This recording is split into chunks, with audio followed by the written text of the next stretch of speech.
తప్ప మిగతాదంతా కూడా ఇన్సూర్ కూడా చేసుకోవడం కూడా జరిగింది. కానీ పంటలు వేసినది మాత్రం అధికార లెక్కల ప్రకారం 4,16,000 ఎకరాలే. ఇన్సూరెన్స్ చేసినది మాత్రం 8,20,000 ఎకరాలు చేశారు. ఈ దినం రైతులు అనే వాళ్ళు కూడా పాపం వేరుశనగకు 630 రూపాయలు కట్టారు ఎకరాకు. అదే పత్తికి అయితే 1,140 రూపాయలేమో 70 రూపాయలు కట్టారు, 1,170 రూపాయలు కట్టారు ఎకరాకు. ఇట్లా ఒక్కొక్కరు కూడా అందరూ కూడా మొత్తం కూడా క్యాస్టర్లకు దానికైతే ఏమి వరికి అయితే ఏమి అన్నీ కూడా కట్టడం కూడా జరిగింది. కానీ ఈరోజు మేము ఒకటే ఈరోజు చేస్తున్నాం, ఇంకా పంటలు అనేది కూడా వేరుశనగ ఈ పంటలు కూడా వేయడానికి వీలు లేదు. కంది కూడా అంటే రెడ్ గ్రామ్ కానీ క్యాస్టర్ కానీ ఆముదం కానీ అవి కూడా ఈ రోజుతో ఇంకా పంటలు వేయడానికి లేదు అని చెప్పి శాస్త్రజ్ఞులు చెప్తా ఉన్నారు. గవర్నమెంట్ కూడా అగ్రికల్చర్ డిపార్ట్మెంట్ వాళ్ళు కూడా ఇంక తర్వాత ఈ పంటలు వేసుకోవద్దండి, ఏదో పశుగ్రాసానికి పనికొచ్చే జొన్న అట్లాంటి ఉంటే వేసుకోండి అని కూడా సలహాలు కూడా ఇస్తున్నారు. ఇంక అంతమంది వేసుకోవద్దని నేను ఈ ప్రభుత్వాన్ని అడుగుతాంటే, ఇంతగా పరిస్థితులు ఇంత దారుణంగా ఉంటే ఈరోజు ఎవరు కానీ ఈ జిల్లాలో నెలకొన్న పరిస్థితులు మరీ ముఖ్యంగా కూడా ఇది రైతుల పరిస్థితి ఈ రకంగా ఉంటే ఈరోజు పశువుల సంగతి. ఈరోజు మన జిల్లాలోనే 4 లక్షల దాదాపుగా 40 లక్షల పశువులు కూడా ఉన్నాయి దాదాపుగా అన్ని రకాల కూడా. ఎందుకంటే నేను ఇప్పుడే వాళ్ళ పశువుల డిపార్ట్మెంట్ని అడిగితే ఎద్దులు 2 లక్షల వరకు ఉన్నాయి దాదాపుగా. గేదెలు వచ్చేసి అంటే పాలిచ్చే గేదెలు ఆవులు ఇవన్నీ కలిసి 1,80,000 ఉన్నాయి మన జిల్లాలో. గొర్రెలు 30 లక్షలకు పైబడి కూడా ఉన్నాయి. మేకలు 5 లక్షలకు పైబడి కూడా ఈరోజు ఉన్నాయి. దీనికి ఒక్కొక్క పశువుకు 30 కిలోలైనా రోజుకు 30 కిలోలని ఇస్తేనే పాడి అవన్నీ కూడా ఇచ్చే పరిస్థితి. ఈ పరిస్థితి ఉన్నాయి. ఎక్కడ కానీ పశుగ్రాసం అనేది కూడా ఎక్కడా లేదు. ఎందుకంటే పోయిన సంవత్సరం కూడా మనకందరూ కూడా కరువు అన్నీ కూడా కరువు మండలాలు కూడా ప్రకటించడం కూడా జరిగింది.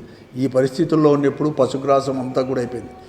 ఎవరు ఏ గ్రామంలో పోయినా ఒక మోతువరి రైతు యొక్క కలం లేకపోయినా కూడా వాములు కూడా అన్నీ కూడా లేవు. కానీ ఇంటిలో పశువులన్నీ కూడా అన్నీ ఉన్నాయి.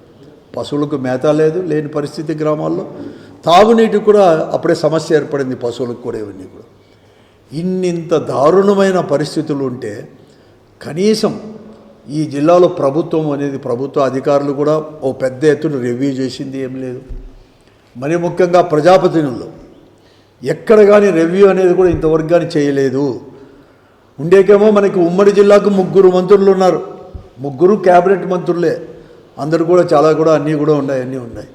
ఒక మంత్రి అయితే అనంతపురం మంత్రి కేశవ్ గారు అయితే గెస్ట్ హౌస్లో లేకపోతే 2 పిలుచుకొని కొద్దిమంది అధికారులతో రివ్యూ చేస్తాడు. ఇంకో మంత్రి వచ్చినప్పుడు అతను జిల్లా టూర్కి వచ్చినప్పుడు అతను ఇక్కడ ధర్మారంలోనో లేకపోతే వీడియో కాన్ఫరెన్స్ పెట్టి రివ్యూ చేస్తానని చెప్తాడు. ఇంకా ఆమెకు కూడా అంతే, ఇంకా పెనుగొండలో మాత్రమే పరిమితం అవుతాను తప్ప కనీసం ఈ జిల్లాలో నెలకొన్న కరువు పరిస్థితులు, వర్షాభావ పరిస్థితుల్లో నెలకొన్న పరిస్థితుల గురించి రైతాంగం కానీ రైతు కూలీల గురించి కానీ లేకపోతే పశువులకు కానీ పశుగ్రాసం కోసం కానీ పరిస్థితులు ఏమని చెప్పి సమగ్రంగా కూడా రివ్యూ చేసిన పాపాన మాత్రం పోలేదు ఇంతవరకు కూడా. ఎప్పుడైనా వచ్చినప్పుడు ఏదైనా ప్రశ్నలు అడిగినప్పుడు మేము ఇప్పుడే రివ్యూ చేశామనో అన్ని రకాలు కూడా ప్రభుత్వం సిద్ధంగా ఉంది అని చెప్పి కూడా ఈరోజు చెప్తా ఉన్నారు. నేను చెప్తాను, కనీసం ఒక భరోసా ఇవ్వలేరా? ఈ జిల్లాలో ఇంత కూడా ఆత్మస్థైర్యం పట్టుకున్న రైతాంగం కూడా ఇవన్నీ ఉందే. గతంలో మనమంతా కూడా చూసాం, ఇక్కడ నుంచి రైతుల యొక్క వలసలు కావచ్చు, ఆత్మహత్యలు కావచ్చు, అనేక రకాల ఈ జిల్లాలో చూసిన దానికి కనీసం చూడలేరా అని చెప్పి ఈరోజు నేను అడుగుతూ ఉన్నాను. ఈరోజు ముఖ్యమంత్రి గారికి కూడా కేవలం రాజధానిలో ఏదో బిల్డింగ్లు కట్టుకోనో లేకపోతే 4 రోడ్లు వేసుకోనో ఇన్ని వేల కిలోమీటర్లు లక్షల కిలోమీటర్లు ఇంత రోడ్లన్నీ ఉంటే అక్కడ మాత్రం రాజధానిలో వేసి మేమంతా చేసామని చెప్పి చూపించుకోవడమే కానీ లేకపోతే అటువంటి దానిపైన కూడా మా దిన్నము వారానికి వచ్చి రివ్యూ చేయడమే కానీ ఈ జిల్లాలో కానీ ఈ రాష్ట్రంలో కానీ కరువు పరిస్థితుల గురించి కానీ ముఖ్యంగా కూడా కరువుకు నిలమైన అనంతపురం లాంటి జిల్లాలో కూడా ఆ పరిస్థితులు ఏమి అని చెప్పి రివ్యూ చేసే టైం కూడా ముఖ్యమంత్రి గారికి లేదు. ఆయన నియమించుకున్న జిల్లా మంత్రులకు వాళ్ళకు కూడా పరిస్థితులు లేదు, ప్రజాప్రతినిధులకు అంతకంటే లేదు. కేవలం రాజకీయాలు వాళ్ళకు పదవులు వచ్చి ప్రజాప్రతినిధులుగా కానీ ఇలాంటి మంత్రి పదవులు కానీ రాజకీయాలు చేయడానికో లేకుంటే వారి యొక్క వ్యక్తిగతమైన ఆదాయాలు ఎలా పంచుకోవడానికి మార్గాలు ఏమున్నాయని చెప్పేసి దానికి అన్వేషించడానికి మాత్రమే వారికి పదవులు ఉపయోగపడుతున్నాయి. కానీ ప్రజల కోసము కరువుబారిన ఈ జిల్లా కోసం మాత్రం ఎక్కడ కానీ ఉపయోగపడని కూడా పడలేని పరిస్థితి కూడా ఈరోజు కూడా ఉన్నాయి. ఇప్పటికే పశువులు అన్నీ చూస్తూ ఉన్నాం. పత్రికల్లో కూడా ఈరోజు కూడా వస్తూ ఉంది. ఓన్లీ సాక్షే కాదు, ఈనాడు, జ్యోతి, ఇతర ప్రముఖ పత్రికల్లో కూడా వస్తూ ఉన్నాయి.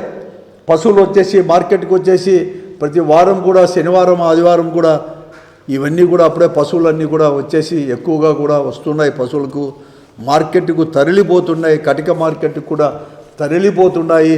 ఎద్దులు, గేదెలు, పాలిచ్చే గేదెలు, ఆవులు ఇవన్నీ అటువంటి పరిస్థితుల్లో కూడా పోతున్నాయని చెప్పేసి వచ్చినా కూడా చీమ కుట్టినట్లు కూడా లేదండి ఈ మంత్రులకు కానీ జిల్లా ప్రజాప్రతినిధులకు కానీ.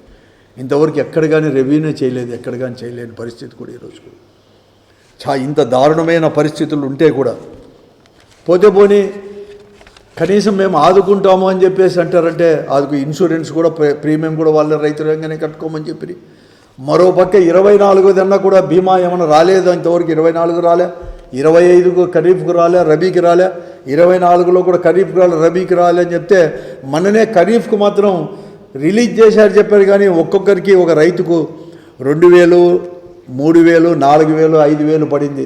ఏమంటే స్టేట్ షేర్ అనేది కూడా ఇవ్వలేదు. రాష్ట్రం ఇవ్వాల్సిందంటే ఈ చంద్రబాబు నాయుడు గారి యొక్క నాయకత్వంలో ఉండే ప్రభుత్వం వారి షేర్ ఇవ్వలేదు అని చెప్పి ఒక తూరి చెప్తారు. ఇంకో తూరి వచ్చేసి కేంద్రం ఇవ్వలేదు, మేము ఇన్సూరెన్స్ కంపెనీనే మా భాగం మాత్రం మేము ఇచ్చామని చెప్పే పరిస్థితుల్లో ఇంత పరిస్థితుల్లో కూడా ఉన్నాయి. అంటే బీమా అనేది కూడా వ్యవస్థ కూడా అస్తవ్యస్తంగా తయారైపోయింది వలన దీనివల్ల కూడా అర్థమవుతూ ఉంది.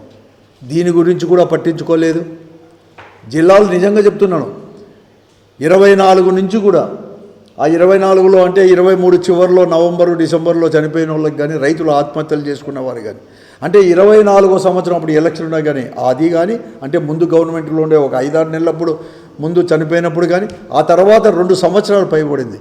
దాదాపు ఒక అనంతపురం జిల్లాలోనే ఇంకా సత్యసాయి కాదు అనంతపురం జిల్లాలోనే 200 పైబడి కూడా ఈరోజు రైతుల యొక్క ఆత్మహత్యలు కూడా చేసుకున్నారు. 200. ఇదేదో మేము రాజకీయ పార్టీగో లేకుంటే మేము జిల్లా అధ్యక్షుడిగా నేను చెప్పలేదు. అన్ని పత్రికల్లో కూడా మొన్ననే ఎప్పుడో ఈనాడులో కూడా నేను చూశాను, జ్యోతిలో కూడా చూశాను. రైతులు ₹1 ₹2 బాగా బహిరంగ మేము 7 లక్షల రూపాయలు ఇస్తామని చెప్తాము. మేమైతే ధర్నా కూడా చేయడం జరిగింది కలెక్టర్ ఆఫీస్లో. మా పార్టీ కూడా వైఎస్ఆర్ కాంగ్రెస్ పార్టీ కూడా వామపక్షాలు కూడా ధర్నా చేయడం జరిగింది. కలెక్టర్ మేము పంపించినాం లిస్టు అని చెప్పడమే జరుగుతుంది. కానీ ఇంతవరకు రైతుల యొక్క ఆత్మహత్యల గురించి కూడా వారి యొక్క పరిహారం కూడా ఇవ్వలేదు. ఇంకా రైతుల యొక్క పరిస్థితి ఇంకా ఎలా దారుణంగా ఉందంటే భూగర్భ జలాలు అయితే ఓ దిక్కైతే పడిపోతూ ఉన్నాయి, తగ్గిపోతూ ఉన్నాయి. మోటార్ల యొక్క కెపాసిటీ కూడా పెంచుకోవాలని చెప్పి ముఖ్యంగా హార్టికల్చర్ వాళ్ళంతా కూడా మోటార్ల యొక్క కెపాసిటీ, ఎందుకంటే భూగర్భ జలాలు పడిపోయినాయి కాబట్టి లాగదు కాబట్టి 400, 500 పడిపోతున్నాయి కాబట్టి అక్కడి నుంచి ఏరుకోవాలంటే తీసుకుంటామంటే లో వోల్టేజ్ సమస్య ఒకటి, తర్వాత కొత్త ట్రాన్స్ఫార్మర్లు కూడా ఎవరు కానీ ఇవ్వలేని పరిస్థితి. ఎంత పరిస్థితి దారుణంగా ఉందంటే ట్రాన్స్ఫార్మర్ల కథ దాదాపుగా ఒక అనంతపురం జిల్లాలోనే 9,000 ట్రాన్స్ఫార్మర్లు 8,900 మంది కనెక్షన్లు కావాలని చెప్పి వీళ్ళంతా కూడా డిపాజిట్ కూడా చెప్పి కట్టారు. అంటే 8,900 కంటే 2.5తో వేసుకున్నా కూడా 3,700 నుంచి 4,000 ట్రాన్స్ఫార్మర్లు ఈ జిల్లాలోనే కావాలి. ఇంకా సత్యసాయి జిల్లాలో కూడా దాదాపుగా 6,300 కనెక్షన్స్ కూడా పెండింగ్ ఉండే.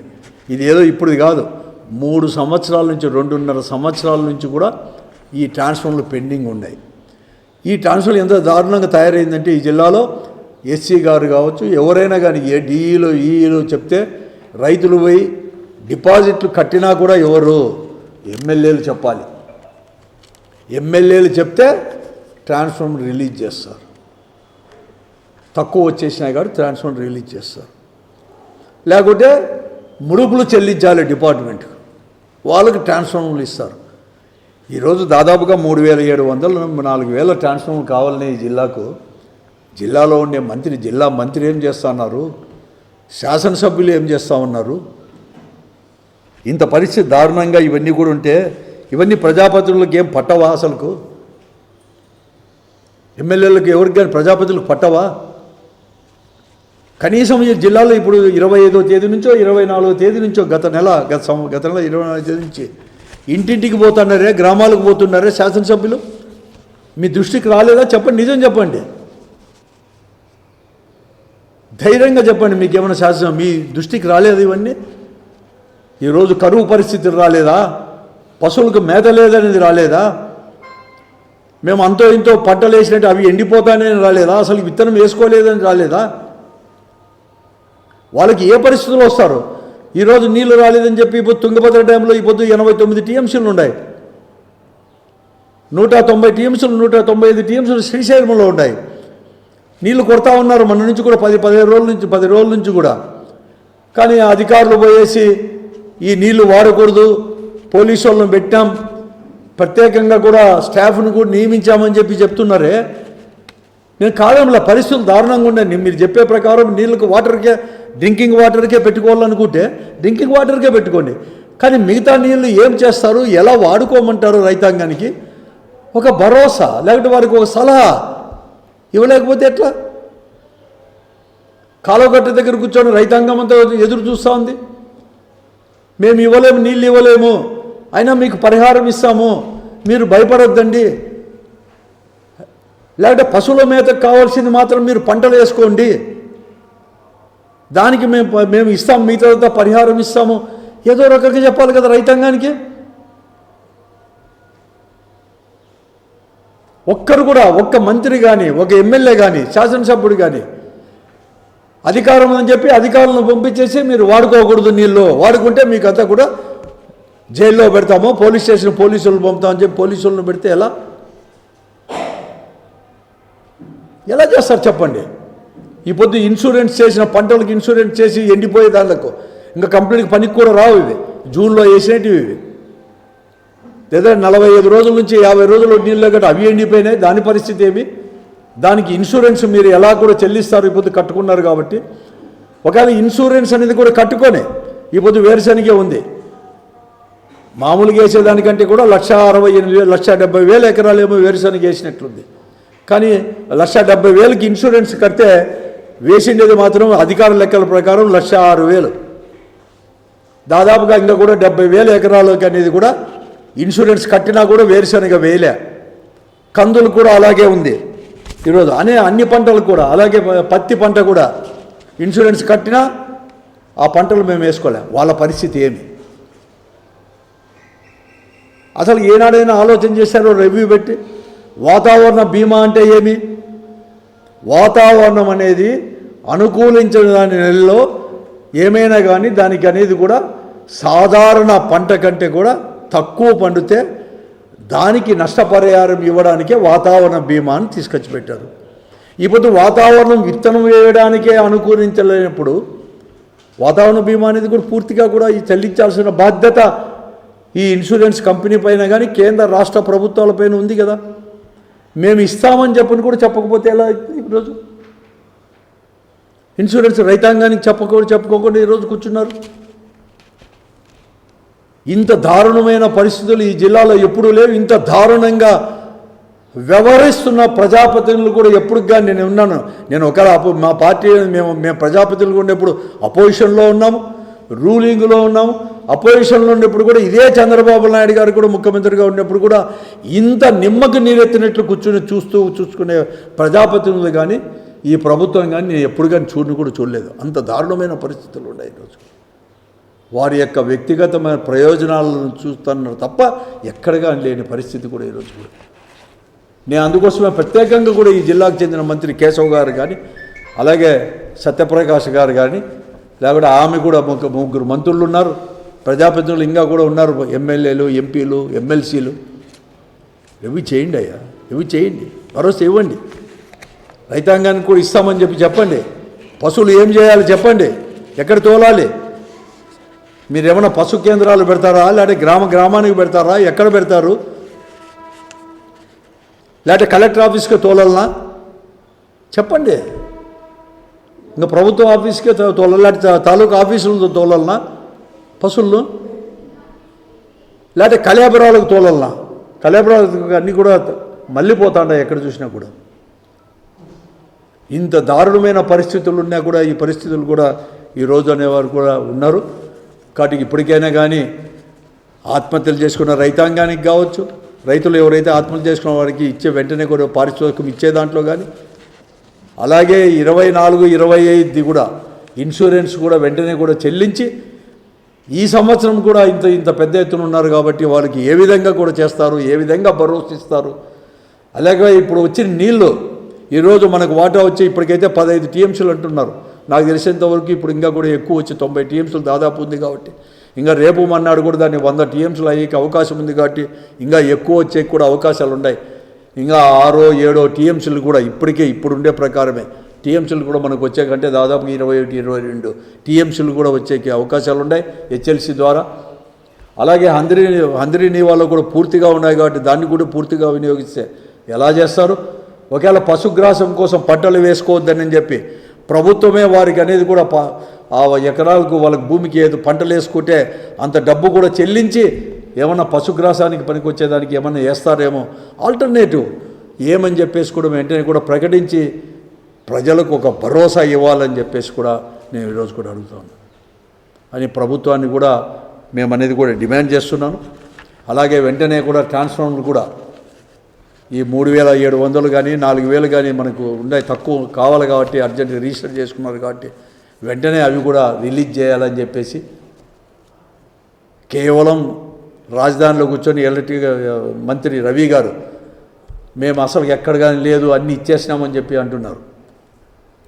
ఈరోజు కానీ ఈ జిల్లాలో ఇన్ని ట్రాన్స్ఫార్మర్ కావాలో రిజిస్టర్ అయ్యి కూడా కాబట్టి ఇవన్నీ కూడా చెల్లించాలని చెప్పేసి డిమాండ్ చేస్తున్నాం. ఇంకేమన్నా ఎనీథింగ్?